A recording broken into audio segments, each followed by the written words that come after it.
Yang kelima, ini mungkin sebuah kejutan kali. Ternyata gue juga setuju sama UAS soal ini. Bahwa, kalau gue mungkin sebutnya, ada unclean spirit, oke, di patung. Ketika patung yang dibuat oleh manusia disembah, ada unclean spirit, oke, di patung. Pernyataan Daniel Mananta ini sebenarnya menyasar semua kalangan. Ini adalah merupakan satu peringatan keras bagi umat Kristen bahwa kita tidak boleh main-main dengan roh-roh jahat ini. Memang kalau sesuatu benda yang kita buat itu hanya sebagai karya seni, sebenarnya memang tidak ada apa-apanya. Ya, tetapi ketika benda-benda itu kita khususkan, kita favoritkan, sehingga lama-kelamaan benda yang kita favoritkan itu akan menjadi satu tempat kediaman daripada roh-roh jahat. Di dalam Lukas pasal yang ke-11 ayat 24-26 dikatakan bahwa apabila roh jahat keluar dari manusia, ia pun mengembara ke tempat-tempat yang tandus mencari perhentian, dan karena ia tidak mendapatkannya, ia berkata, aku akan kembali ke rumah yang telah kutinggalkan itu. Maka pergilah ia dan mendapati rumah itu bersih, tersapu, dan rapi teratur. Lalu ia keluar dan mengajak 7 roh lain yang lebih jahat daripadanya, dan mereka masuk dan berdiam di tempat itu. Maka akhirnya keadaan orang itu lebih buruk daripada keadaannya semula. Apa yang dikatakan oleh firman Tuhan ini adalah kebenaran, bahwa sebenarnya roh-roh jahat itu bisa saja dia tinggal di tempat-tempat atau di benda-benda yang kita favoritkan.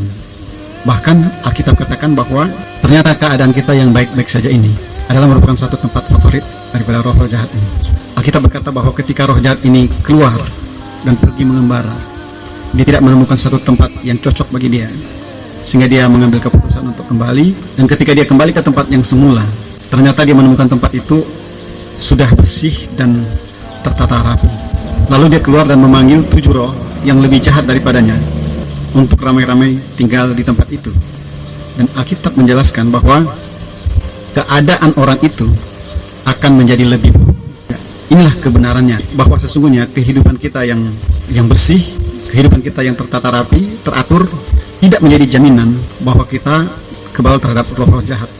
Bahkan Alkitab menjelaskan dengan gamblang bahwa justru tempat-tempat yang bersih dan tertata rapi itu adalah tempat favoritnya, sehingga dia mencari 7 roh yang lebih jahat daripada dia untuk menempati rumah yang tertata rapi dan bersih itu.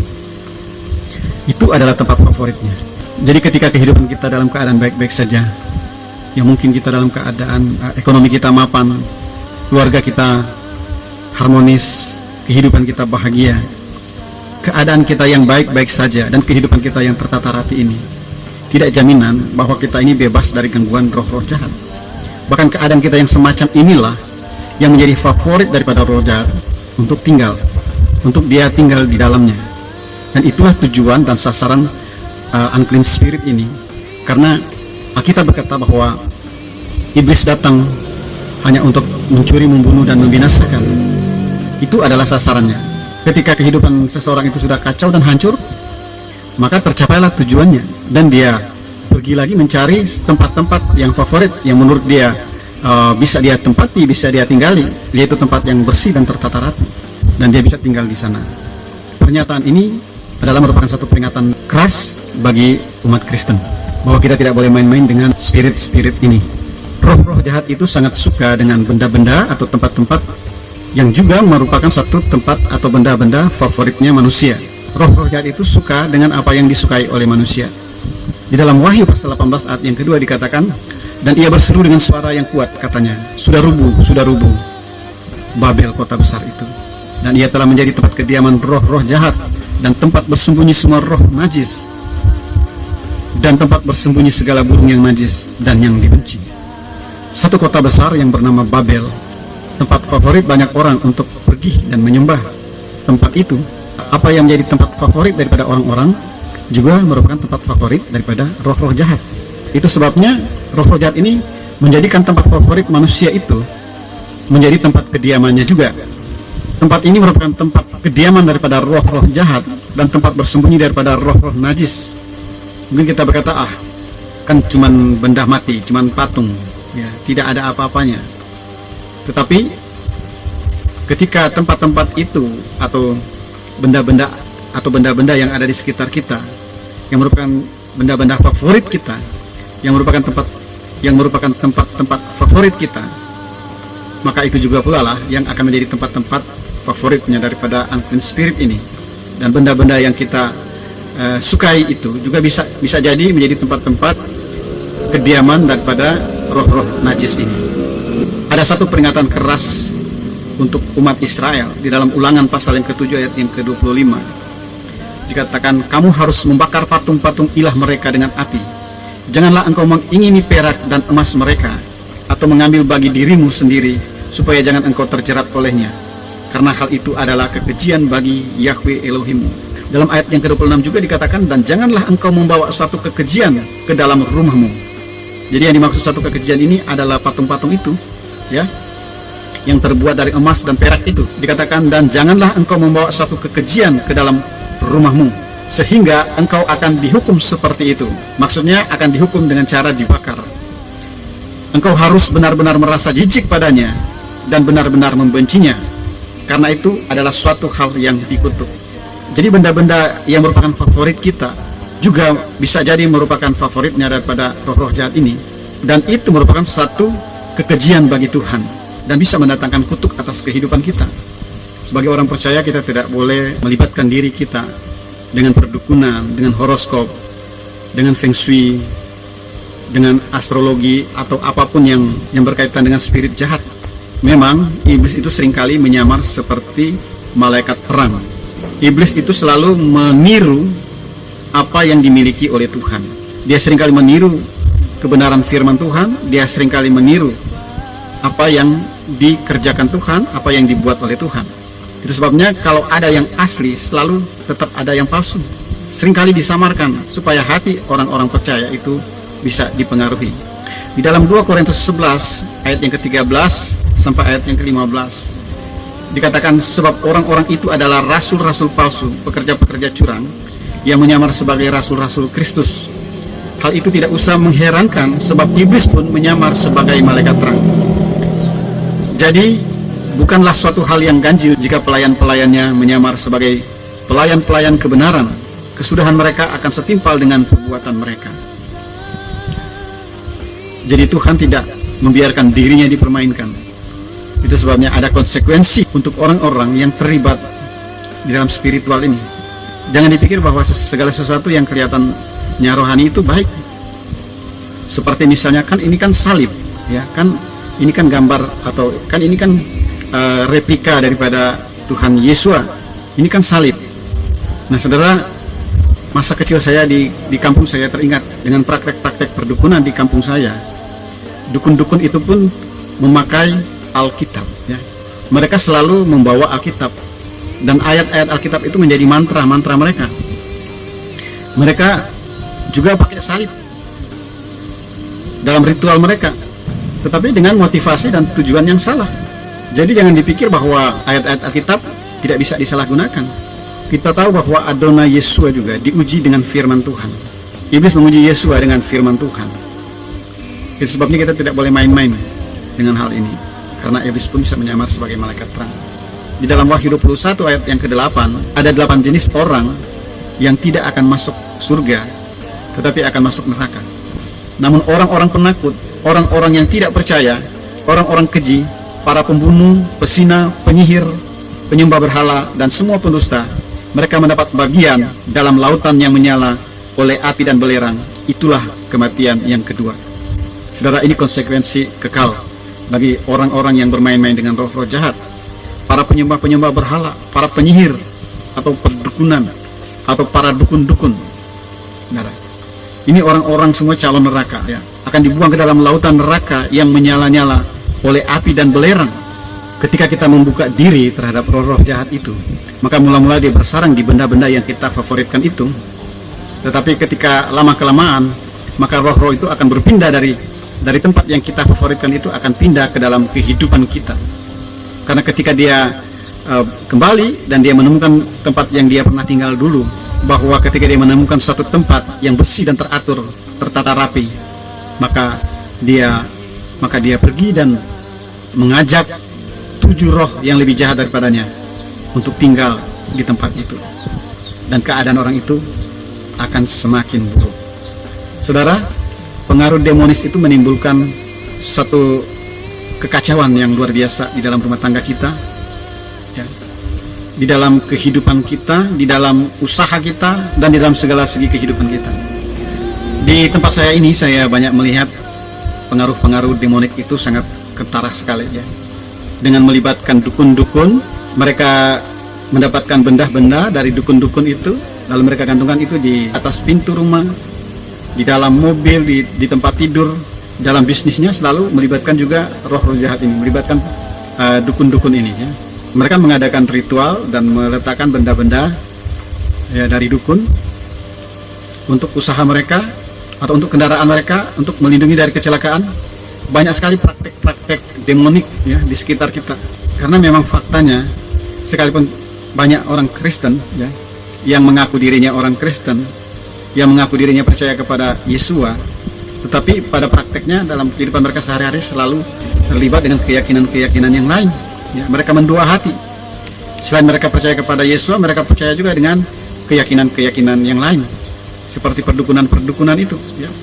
Dalam kehidupan saya dan keluarga, saya pernah mengalami suatu pengaruh demonik yang sangat besar, ya, dalam hidup kami ketika kami merintis pelayanan di pedalaman Kalimantan Tengah, ya, dalam satu tempat pedalaman. Dan di sana banyak sekali praktek-praktek perdukunan.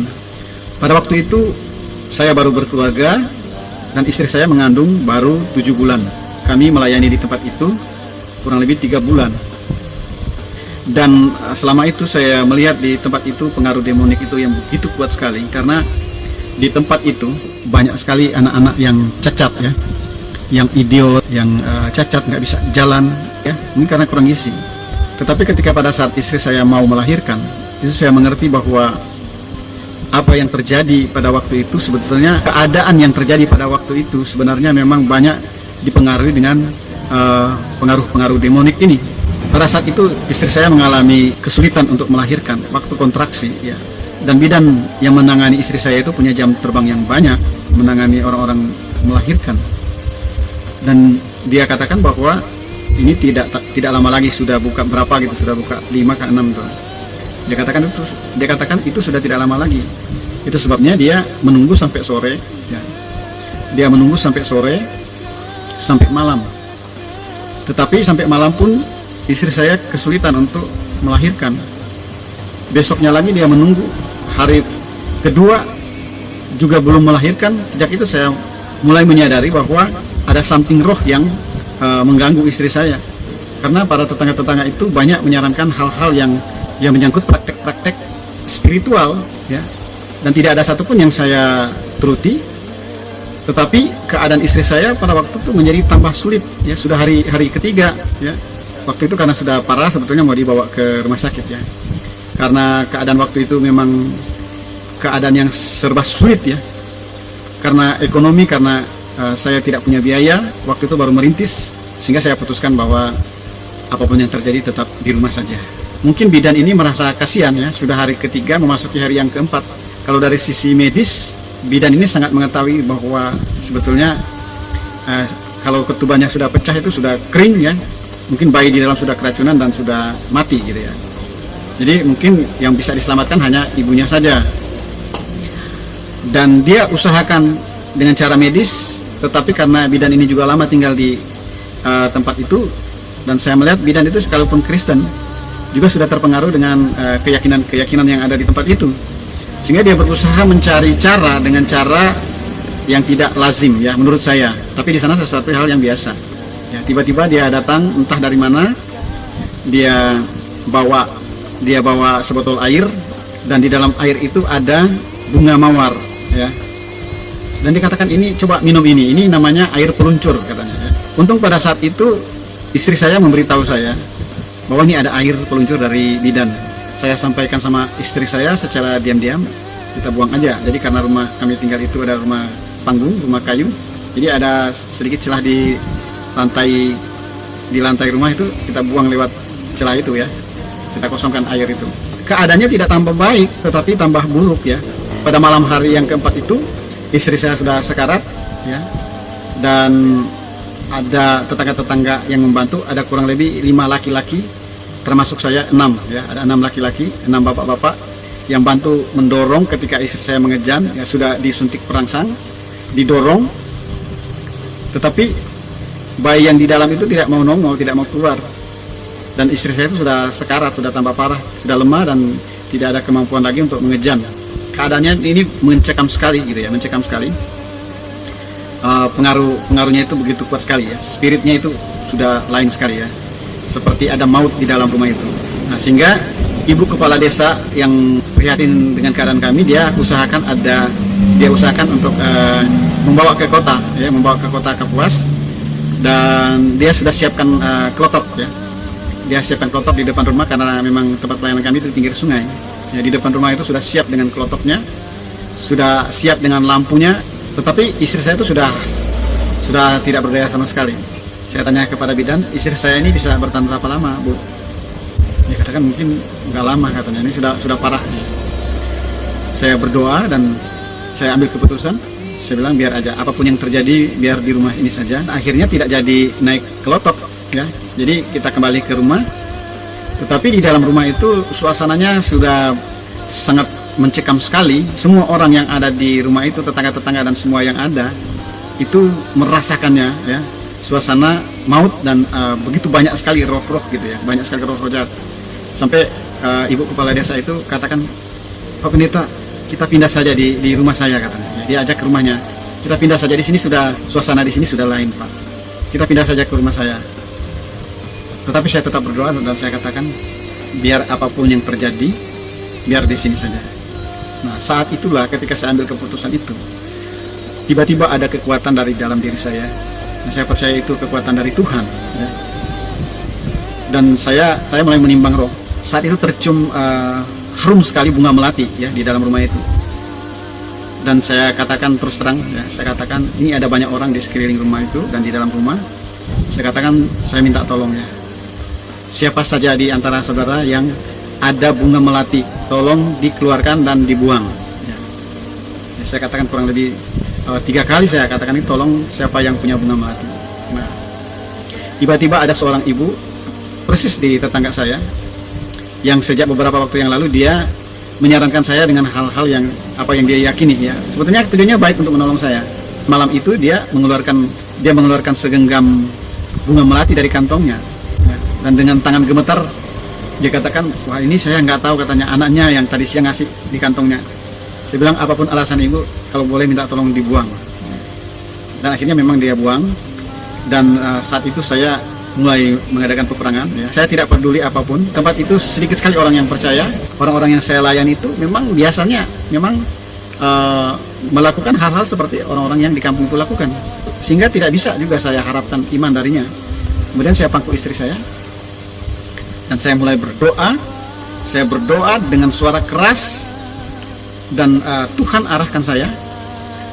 Entah gimana saya tidak peduli lagi sekitar saya berteriak ya. Saya berteriak dan mulai mengadakan peperangan. Dan saya berteriak, saya katakan dalam nama Yesus. Setiap sudut rumah itu saya tunjuk dan saya katakan dalam nama Yesus, dengan kekuatan yang dari Tuhan. Saya mulai berperang, mengadakan peperangan dan saya katakan dalam nama Yesus, semua roh-roh jahat yang ada di tempat ini keluar. Saya menantang semua yang sengaja mengganggu, sengaja memperburuk keadaan istri saya. Saya menantang semua di dalam nama Tuhan Yesus. Saya hancurkan setiap rencana iblis, setiap pekerjaan iblis, setiap campur tangan daripada iblis. Saya hancurkan di dalam nama Yesus. Saya teriak-teriak seperti itu. Dan saya tidak peduli lagi ya. Akhirnya suasananya berubah secara perlahan-lahan, suasana berubah. Hati saya mulai timbul damai sejahtera dan terasanya sekali itu sudah longgar gitu ya. Tadinya terasa begitu padat sekali, ada tekanan yang luar biasa.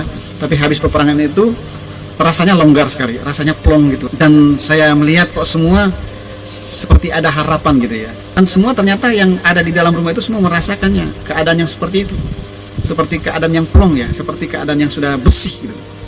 Dan semua merasakannya itu, kayak ada kelegaan seperti itu. Dan tiba-tiba ya, keadaan istri saya itu kembali menjadi kuat. Tiba-tiba ada kontraksi ya. Dan karena ada kontraksi itu yang terakhir sekali, lalu bidan itu menyuntikkan perangsang di pusatnya dan mulai dia mengejan lagi, dan mulai lagi ada 5 bapak-bapak termasuk saya itu 6 membantu mendorong bayi itu keluar. Dan memang pada malam hari itu kurang lebih jam 9, jam 10 malam, hari yang kelima, akhirnya bayi itu benar-benar keluar. Tetapi ketika bayi itu keluar, ya sudah hitam membiru, ya sudah keracunan air ketuban dan tidak ada kehidupan lagi. Tetapi saya melihat bidan yang membantu sejak awal itu, dia melihat iman saya kuat, mungkin dia juga tambah kuat, dan dia sambil menangani istri saya dan jenazah itu, ya jenazah anak saya, dia katakan, berdoa Pak, berdoa Pak Pendeta, berdoa Pak Pendeta. Saya tidak tahu apa yang terjadi, ya. Belakangan baru saya mengerti ternyata istri saya itu sekarat karena pendarahan. Jadi dia nggak tahu ya, istilah medis ya, nggak tahu, mungkin hemoglobinnya itu sudah sampai ke 60 tekanannya, sudah 60, saya nggak tahu. Katanya kalau 70 aja orang sudah melayang, ya. Ini 60. Itu sebenarnya dia infus dia, dan selalu di mulutnya katakan, berdoa Pak Pendeta. Ya saya berdoa seperti apa yang diminta oleh bidan ini. Saya pikir ya bayi yang dia tangani, tapi ternyata istri saya yang sekarat. Nah, tapi setelah dia tangani istri saya, tetap dia katakan, berdoa Pak. Nah ternyata dia masih menangani anak saya, ya, yang dalam keadaan membiru kehitam-hitaman itu. Dia sedot cairan yang ada di telinga, di hidung, di mulut, ya. Kemudian dia sungsang, ya, dia gerakkan kurang lebih setengah jam, ya, dia tekan dadanya, dia sungsang, dia sedot lagi mulut, hidung, ya, telinga, dia sungsang lagi, berkali-kali seperti itu, ya. Saya melihat, wah ini gimana, ini sudah kayak seperti itu, ya. Dalam keadaan yang begitu panik, bercampur lega, bercampur sukacita, sekalipun bayi itu dalam keadaan sudah meninggal, ya. Simpatisan waktu itu, ada seorang pemuda simpatisan waktu itu, mantri, ya, yang ikut membantu pelayanan juga. Mungkin dalam keadaan yang panik, dia ke dapur ambil air hangat yang ada di termos tanpa dicampur air dingin, seutuh-utuhnya dari dalam termos itu langsung dicurahkan ke bayi itu di dadanya gitu, langsung disiram di dadanya. Tetapi apa yang tidak terduga sama sekali, ya, tiba-tiba di dalam hati saya ada satu suara dalam hati saya yang menyuruh saya untuk tetap berdoa untuk anak saya. Jadi karena saya melihat semangatnya bidan juga menangani anak saya itu, ya, sekalipun belum ada tanda-tanda kehidupan, dia masih, ya, kurang lebih setengah jam itu dia masih menangani anak saya sambil saya berdoa. Dan saya juga sekali lagi berteriak, sekali lagi saya tidak peduli lingkungan lagi, ya, tidak jaga image lagi, dan saya perkatakan kehidupan bagi anak saya. Dalam nama Tuhan Yesus, anak saya itu hidup. Sambil bidan menangani, dan saya katakan, dalam nama Tuhan Yesus anak saya bangkit, dalam nama Tuhan Yesus anak saya hidup. Dan tidak berapa lama dari sejak itu, tiba-tiba ada semacam suara, ya, ketika hidungnya itu disedot sekali lagi, ya, disedot cairannya, tiba-tiba seperti ada keran, ya, seperti ada keran yang tersumbat itu keluar air, ya, bunyinya gitu, ya. Dan tidak lama daripada itu keluar suara tangisan yang kuat. Sejak saat itu saya meneteskan air mata saya terharu dan menangis dan mengucap syukur. Ada kehidupan bagi anak saya. Ada kehidupan bagi anak saya. Dan memang kebetulan pada waktu itu lampu Petromax itu tiba-tiba lampu itu mati total. Nah, jadi keadaan seperti itu, waduh, ini seperti apa ya? Dan akhirnya anak saya itu hidupnya.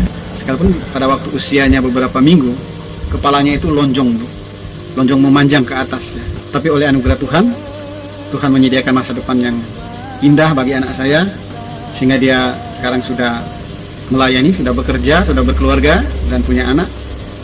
Dan Tuhan berkati keluarganya dengan luar biasa. Bahkan dia bisa mencapai sarjananya sampai S2, ya. Dia bisa mencapai pendidikannya sampai ke master pendidikan. Ini suatu kemurahan Tuhan yang besar dalam kehidupan kami, dalam kehidupan saya. Tetapi ini adalah merupakan pengalaman bagaimana pengaruh demonik itu begitu kuat, itu terutama di tempat-tempat yang terpencil seperti tempat ini. Nah, itu sebabnya kita perlu terus mengandalkan Tuhan dalam hidup kita. Jangan kita berbangga dengan kenyamanan kita, dengan keadaan hidup kita yang tertata rapi dan teratur, ya. Jangan merasa puas dengan keluarga kita yang harmonis, bisnis kita yang mapan, pekerjaan kita yang mapan, keadaan kita yang sehat dan kuat. Kita tetap perlu berjaga-jaga, jangan kita anggap remeh apapun aktivitas daripada roh-roh jahat di dalam kehidupan kita. Perlu kita mengandalkan Tuhan. Kita berdoa kepada Tuhan supaya Tuhan membuat pagar tembok berapi di sekeliling kita. Kita berdoa kepada Tuhan supaya ada malaikat-malaikat yang berkemah di sekeliling kita. Kita berdoa kepada Tuhan supaya Tuhan proteksi kehidupan kita. Kita andalkan Tuhan dalam hidup kita, dalam keluarga kita, dan dalam usaha kita. Puji Tuhan, inilah firman Tuhan dan kesaksian saya. Kiranya Yesus memberkati kita. Kesaksian ini Adonai Yesua memberkati kita. Shalom, shalom.